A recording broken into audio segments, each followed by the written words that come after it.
Kesultanan Peurlak atau Kesultanan Perlak. Kesultanan Peurlak atau Kesultanan Perlak adalah kerajaan Islam di Indonesia dan merupakan kesultanan tertua di dunia yang berkuasa di sekitar wilayah Peurlak, Aceh Timur. Aceh sekarang disebut-sebut antara tahun 840 sampai dengan tahun 1292. Peurlak atau Perlak terkenal sebagai suatu daerah penghasil kayu perlak. Jenis kayu yang sangat bagus untuk pembuatan kapal dan karenanya daerah ini dikenal dengan nama negeri Perlak. Hasil alam dan posisinya yang strategis membuat Perlak berkembang sebagai pelabuhan niaga yang maju pada abad ke-8. Disinggahi oleh kapal-kapal yang antara lain berasal dari Arab dan Persia. Hal ini membuat berkembangnya masyarakat Islam di daerah ini, terutama sebagai akibat perkawinan campur antara saudagar muslim dengan perempuan setempat. Geografis Kerajaan Peurlak. Selat Malaka sejak zaman dahulu terkenal sebagai jalur perdagangan utama Nusantara.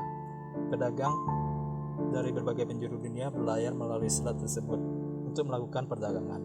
Dari selat tersebut masuklah ajaran agama-agama baru ke Nusantara. Sebelum berdirinya Kesultanan Malaka, pelayaran Selat Malaka tidak melalui pantai Semenanjung Malaya, melainkan melalui sisi barat Selat Malaka menyisiri pantai-pantai Sumatera. Kota pelabuhan terpenting pada waktu itu adalah Melayu yang terletak di muara Sungai Batanghari, Jambi. Pada bulan Desember-Maret, di sebelah utara Khatulistiwa bertiuplah angin musim timur laut yang memungkinkan kapal-kapal dagang India dan negeri Cina berlayar ke perairan Selat Malaka. Kapal-kapal tersebut bertahan di perairan Selat Malaka hingga bulan Mei, sebelum mereka berlayar untuk kembali ke negeri masing-masing dengan memanfaatkan angin musim barat daya. Hasil bumi Sumatera turut meramaikan perdagangan internasional di Selat Malaka. Daerah penghasil lada yang utama pada waktu itu adalah Aceh. Menurut para pedagang Arab dan Cina, penanaman lada di Aceh telah dimulai sejak abad ke-9 di daerah-daerah Perlak, Lamburi, dan Samudra. Meskipun demikian, lada bukanlah tanaman asli Aceh, melainkan tanaman dari Malagasi atau Madagaskar. Para pedagang dari Arab dan Persia membawa lada ke Aceh dan mencoba menanamnya di daerah tersebut. Dari percobaan tersebut, ternyata tanah dan iklim Aceh sangat cocok untuk membudidayakan tanaman lada. Dalam waktu singkat, Aceh pun tumbuh sebagai daerah penghasil dan pengekspor terbesar lada pada masa itu. Bandar Perlak dijadikan bandar utama di pantai timur Sumatera bagian utara. Wilayah tersebut terus tumbuh dan berkembang hingga menjadi kota perdagangan internasional yang banyak disinggahi pedagang dari penjuru dunia, termasuk pedagang muslim. Hikayat Aceh. Naskah Hikayat Aceh mengungkapkan bahwa penyebaran Islam di bagian utara Sumatera dilakukan oleh seorang ulama Arab yang bernama Syekh Abdullah Arif pada tahun 506 Hijriah atau 1112 Masehi. Lalu berdirilah Kesultanan Peurlak dengan sultannya yang pertama Alauddin Shah yang memerintah tahun 520 sampai 544 Hijriah atau 1161 sampai 1186 Masehi. Sultan yang telah ditemukan makamnya adalah Sulaiman bin Abdullah yang wafat tahun 608 Hijriah atau 1211 Masehi. Buku Zufanzi yang ditulis Zhou Rugua tahun 1225 mengutip catatan seorang ahli geografi Chow Kufei tahun 1178 bahwa ada negeri orang Islam yang jaraknya hanya 5 hari perjalanan dari Jawa. Mungkin negeri yang dimaksud adalah Peurlak, sebab Zufanzi menyatakan pelayaran dari Jawa ke Brunei memakan waktu 15 hari. Eksistensi negeri Peurlak ini diperkuat oleh musafir Venesia yang masyhur Marco Polo 1 abad kemudian.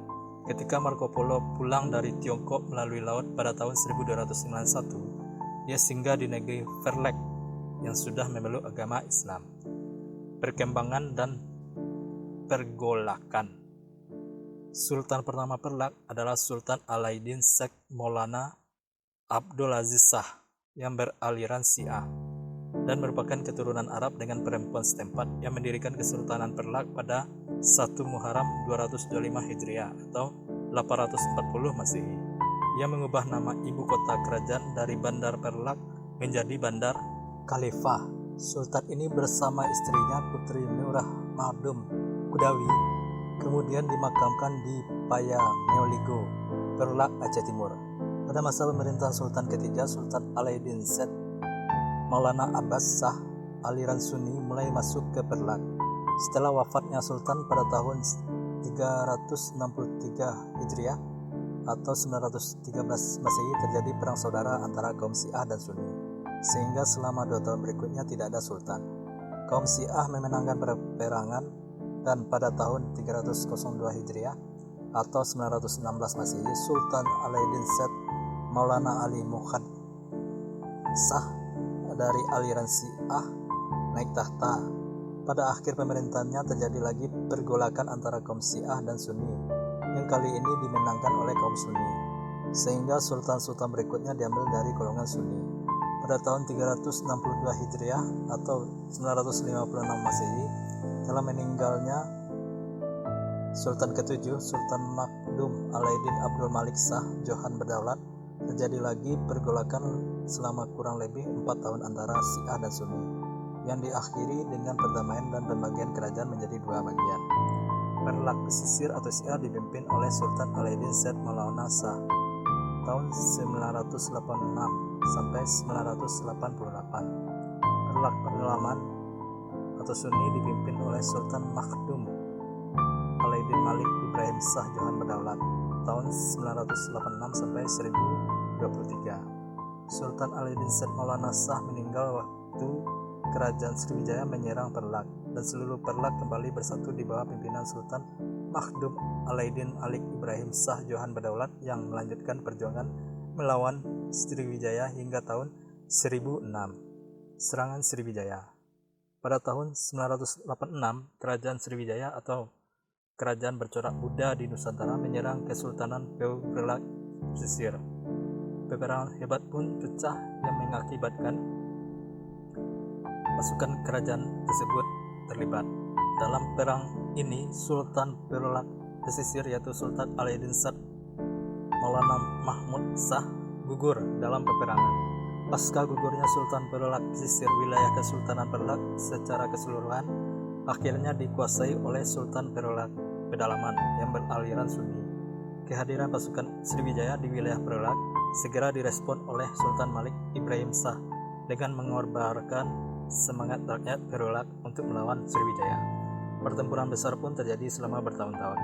Perang antara kedua kerajaan itu baru berakhir pada tahun 1006 Masehi ketika Sriwijaya memutuskan mundur dari pertempuran untuk bersiap menghadapi serangan Raja Dharmawangsa dari Kerajaan Medang di Jawa. Dengan berakhirnya perang antara Kesultanan Perlak dan Kerajaan Sriwijaya, wilayah Perlak secara keseluruhan dipimpin oleh keturunan Sultan Malik Ibrahim Shah yang berasal dari golongan Sunni. Pada masa ini, kondisi Kesultanan Perlak relatif damai, tanpa adanya peperangan melawan kerajaan luar. Penyatuan dengan Samudra Pasai. Sultan ke-17 Perlak, Sultan Makdum Alaiddin Malik Muhammad Amin Shah II Johan Berdaulat, yang memerintah tahun 1230 sampai 1267, menjalankan politik persahabatan dengan menikahkan 2 orang putrinya dengan penguasa negeri tetangga Perlak. Putri Ratna Kamala dikawinkan dengan Raja Kerajaan Malaka, Sultan Muhammad Shah atau Parameswara.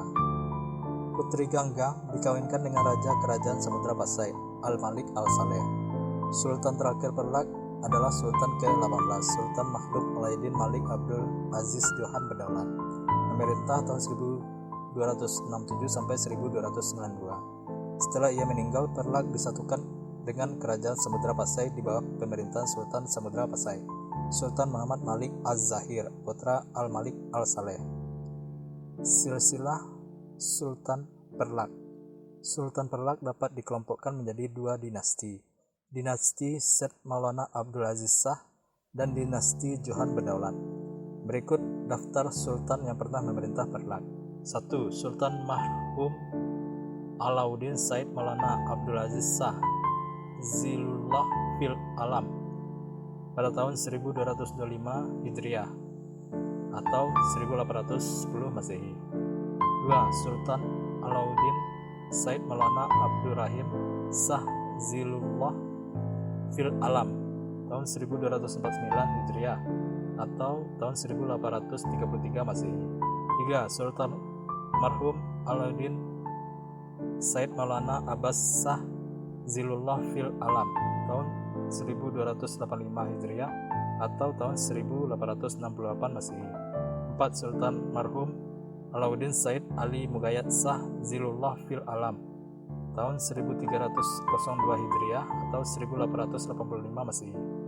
5. Sultan marhum Alauddin Abdul Qadir Shah Johan Berdaulat Zilullah fil Alam tahun 1305 Hijriah atau 1887 Masehi. 6. Sultan marhum Alauddin Muhammad Amin Shah Zilullah fil Alam tahun 1309 Hijriah atau tahun 1862 Masehi.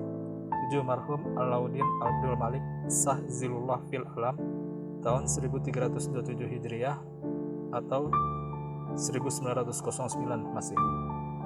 8. Sultan marhum Alauddin Said Mahmud Shah Zilullah fil Alam tahun 1349 Hijriah atau tahun 1930 Masehi.